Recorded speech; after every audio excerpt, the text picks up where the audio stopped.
There's an evolutionary development of political parties, and there's periodic periods when they have to change from what they were in order to address the current problems or to have a future. My name is Preston Manning, and I was involved as a founder of the Reform Party of Canada, the Canadian Alliance.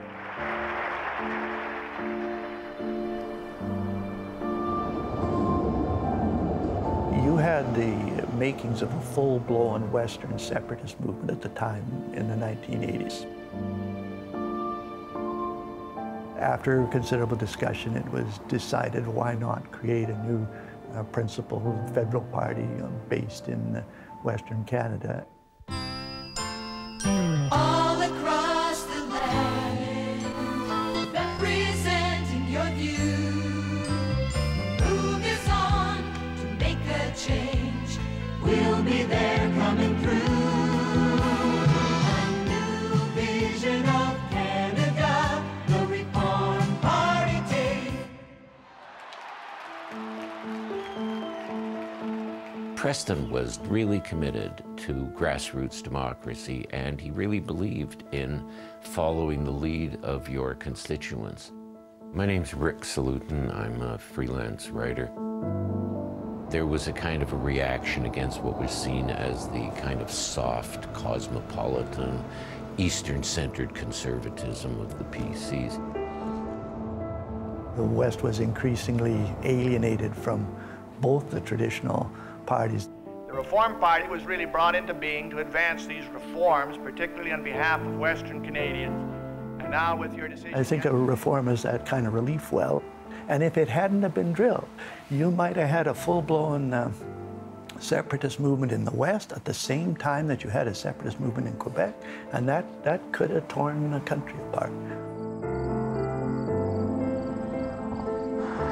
My view is that you change the party from within.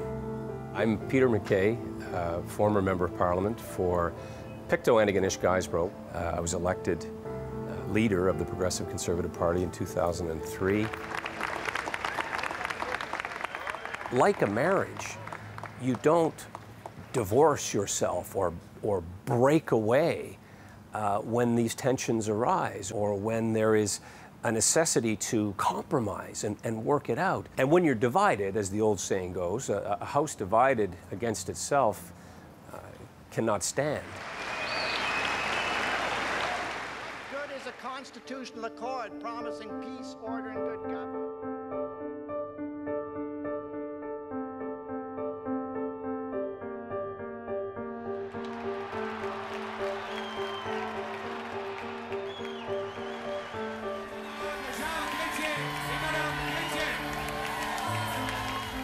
Vive le Canada! Merci beaucoup! By taking apart the old Progressive Conservative Party, that you had this vote-splitting phenomenon.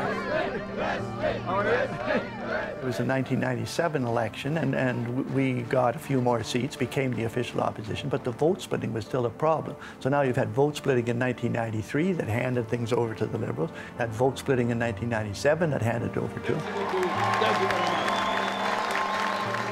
In the election of 2000, we found ourselves, again, coming out much short of where we wanted to be. The party just barely maintained status within the House of Commons, and Mr. Clark made the decision to leave. After the decision of Joe Clark to step down, there were a few of us in the caucus who made the decision to run.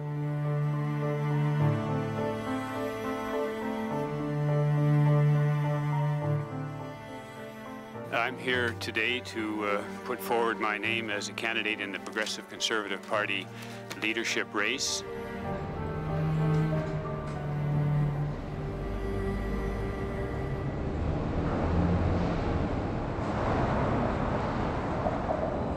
We raised a question with the Reform membership, and it was very important that this be done incrementally. We didn't say, let's go and join the PCs. It said, can we set up a committee to investigate if there's some common ground between ourselves and some of these other conservative-oriented people.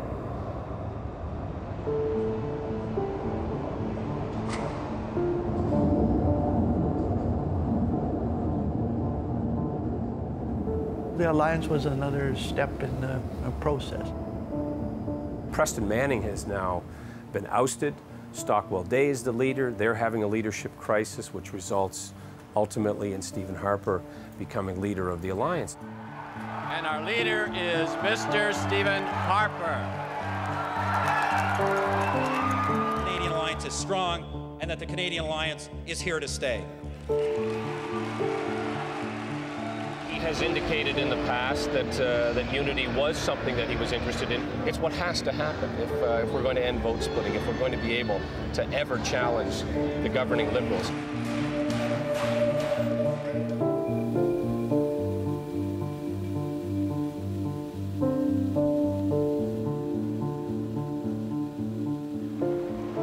And welcome back to our continuing live coverage we've been watching here on CPAC of the Progressive Conservative Party Leadership Convention from the Metro.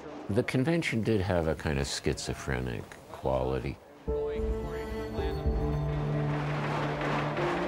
I'm a sucker for anything that even remotely resembles genuine democratic activity. And so I like those kind of ragged conventions where stuff happens that you didn't know. I went there to win. I didn't go there to forfeit what I felt was an important contribution that I wanted to make to public life. I wanted to lead the party. Going into the convention, it was clear that nobody was going to sweep the other side away. You weren't going to have a big first ballot victory. So there was going to be some horse trading. There was also this huge elephant in the room around we're still split. We're still a divided conservative movement. Are we going to try to reconcile this, or are we going to go it alone? Combining with the Alliance or with the Reform people was not a major theme at that party. They thought they were going to keep it together with themselves. So as we got the second ballot results, you see Scott Bryson polled 18.1% of voter support, and he was eliminated because he finished fourth in the balloting on that ballot. Went immediately back up into the stands, back into a corner, was surrounded by his people, including former Cabinet Minister Barbara McDougall, where they spent that 40 minutes in conversation. And then he took some cell phone calls. We understand that one of them was to Peter MacKay, the other one was to Jim Prentice. There was a lot of speculation about which direction he was going to go, and of course, when you're trying to track that. They did the usual back and forth. I think Scott Bryson went over to Jim Prentice, who I think had led on the first ballot. And, well, it's not going according to the plan that a lot of people had predicted for this convention. We are headed to a third ballot, and it is now a contest between Peter MacKay as the front runner, David Orchard, who held his own in second place again, and now Jim Prentice. The question being, how many supporters can Scott Bryson deliver to Jim Prentice? And that's what he had been busy doing immediately. I've been talking with the Orchard people for several days. I've been speaking with them. Bryson has brought enough people to Prentice to put him ahead of Orchard. Orchard's the bottom man. Peter MacKay, 1,128 votes. David Orchard, 617 votes. 617 votes. Jim Prentice, 761.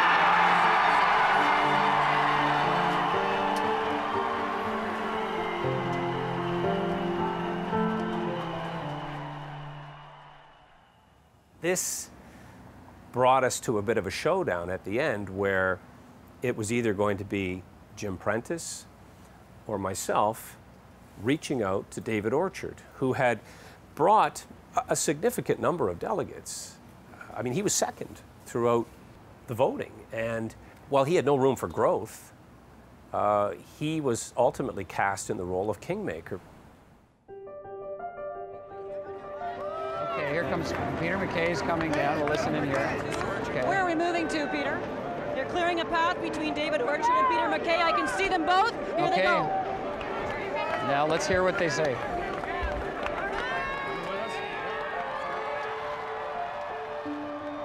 Well, there's Jim Prentice, and I think Jim Prentice has just realized that. Well, it's very good. We're walking out of here together. All right, well, there it is. That seals it. David Orchard has joined Peter MacKay. I wound up in a negotiation with David Orchard. David Orchard was similarly negotiating with Jim Prentice, who was now backed by Scott Bryson. How do I know that? While I was speaking to David Orchard, his phone rang, and it was Scott Bryson calling on behalf of Jim Prentice, offering him a deal. That deal was identical to the discussion that we were having. Is this surprising that he would throw his support to MacKay? I would think it's a surprise, yes. Peter, I guess, went up, or David went up and had a chat. They were in these bleachers that they had, and they made some kind of a deal. And David announced he was taking his people over to Peter on the basis of a signed agreement. Well, it's going to be a very interesting end to the convention, so. You just see the bewildered look on Orchard delegates' faces when they get told he went to MacKay. It's incredible. People are still asking, has he really gone down? They want confirmation. They really want absolute confirmation. I'm here because of David. I wouldn't be a member if it weren't for David. And as a result, I'm going to follow David. Okay. We need to trust that our leader, who we know to be very reflective and intelligent, we believe that he can make a decision. What did you promise? David and I have discussed how we're going to move this party forward. We have an understanding here that's going to be, in my view, good for the country and good for the party.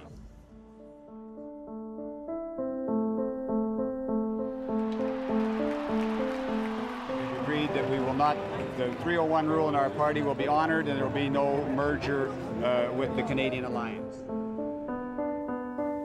I won the convention with over 65% of the delegate support, which is a pretty strong majority in a convention with that many candidates. But it was seen by many and cast by the media and the pundits as a poison pill.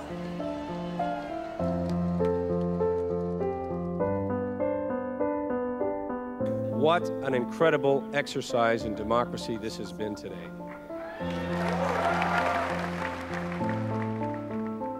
The signed agreement that he made had at least two components. One was a review, a serious review of free trade. And the other was a solemn promise from Peter MacKay that the PCs, his conservatives, would never, at least in the foreseeable parliamentary term, merge with the right-wing alliance. For as I've said many times, when our party is divided, we lose. When conservatives are united, the country wins.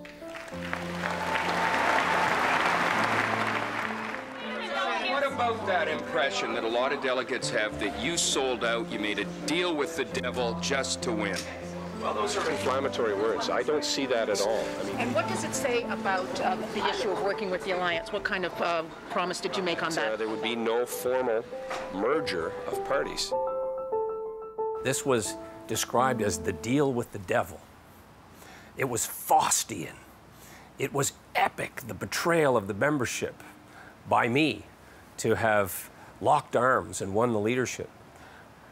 And I don't want to sound defensive about this, but every leadership in every party in the history of Canada happened because of a deal. Here on CPAC, there sure were a lot of questions about the deal with David Orchard. So is it David Orchard devil or David Orchard king? We're not going to join the Canadian Alliance. We're not going to merge. We're not going to have You joint. just heard Mr. MacKay said he's not against pursuing discussions and talks with the Alliance. He's going to talk with everybody. That's not language you use. He said he's going to talk with all parties, and that's wonderful. What we've said is there will be no merger, no joint candidates with the Canadian Alliance. I was later savaged as the only one that would have signed an agreement with David Orchard.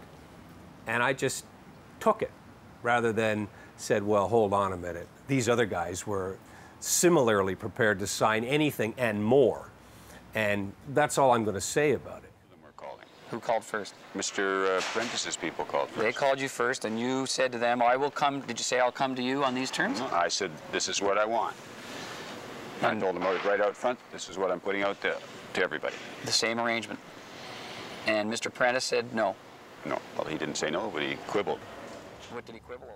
The deal was released. It was written down. That's what made it completely unusual. It was transparent. It was presented to the members and later voted upon by the members. I mean, politically, I was severely wounded coming out of that convention in such a way that, you know, ultimately my ability to lead the party was diminished.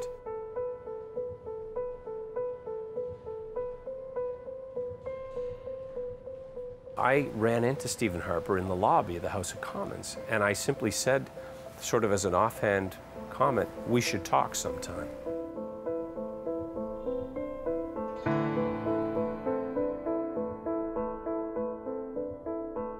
Before I begin, let me just say it's a historic and I think very exciting day. Late last night, Mr. McKay and I signed an agreement in principle to create a new political party, the Conservative Party of Canada. Mr. McKay, on the question of David Orchard and the merger negotiations that you had with him, is this the creation of a new party? Is that how you're going to get around the David Orchard opposition? I'm not trying to get around anything. I've kept my commitments to Mr. Orchard. I spoke to him this morning. I told him it was a complete and utter betrayal of our agreement, but more importantly that it was a betrayal of the PC Party of Canada, its constitution, and its history. It's incomprehensible to me that a new leader would campaign in a leadership race across the country, pledging that he was not the merger candidate in front of forums across Canada, then obtain the leadership on the basis of a written document pledging not to merge the PC Party and to respect its constitution, and within days after winning the leadership set in train the process to dissolve the Progressive Conservative Party.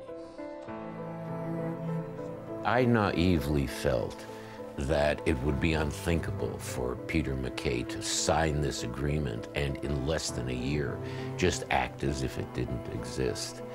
I thought I knew what politics was like, but that seemed to me beyond the pale. I need for people to understand that this betrayal, as it was portrayed, of David Orchard was the decision of the party in the most democratic, inclusive way that I could possibly present it.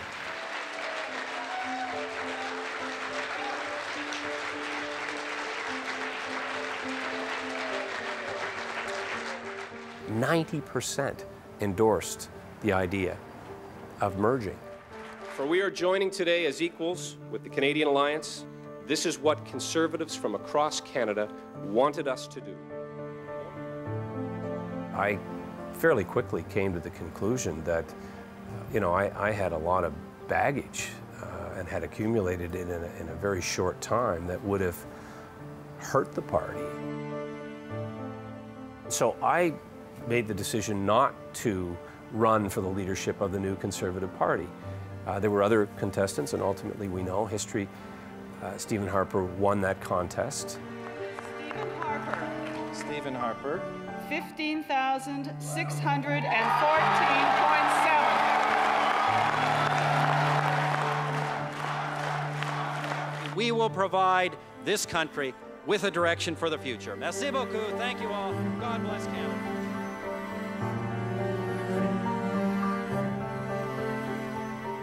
I am not surprised that MacKay reneged and that he lied and then just went back on it. I'm a little surprised at how bland he was about it. On his superficial level, he may have thought he was doing the right thing. What I find odd is that it didn't bother him a bit to reverse himself on a solemn, signed promise publicly. That says something about something that I don't quite understand. This wasn't about me at that point, certainly not. The importance of a competitive democracy, the importance of party unity, and the vibrant conservative movement that I knew could and should exist in Canada was far bigger than any one individual. Thank you. Merci beaucoup. Tonight, friends, our great country has voted for change.